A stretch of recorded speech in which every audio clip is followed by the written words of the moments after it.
Hello friends, welcome back to the my new video guys and my YouTube channel guys. Today friend we are going to talk about guys Realme phone setting guys. Today I will show you guys how can we on do not disturb in our Realme phone. Friends you want to on guys your do not disturb setting.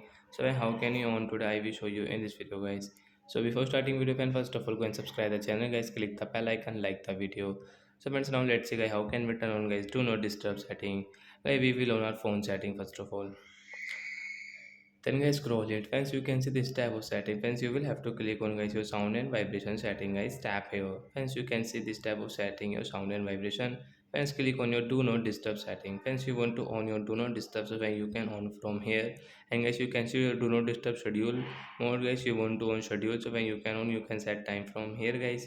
So you can schedule also your do not disturb mode setting. So you can see guys your phone will not ring or vibrate except your alarm and timers, and status bar will show a moon icon when do not disturb is on. So as you can see guys status bar will show guys moon icon on a screen.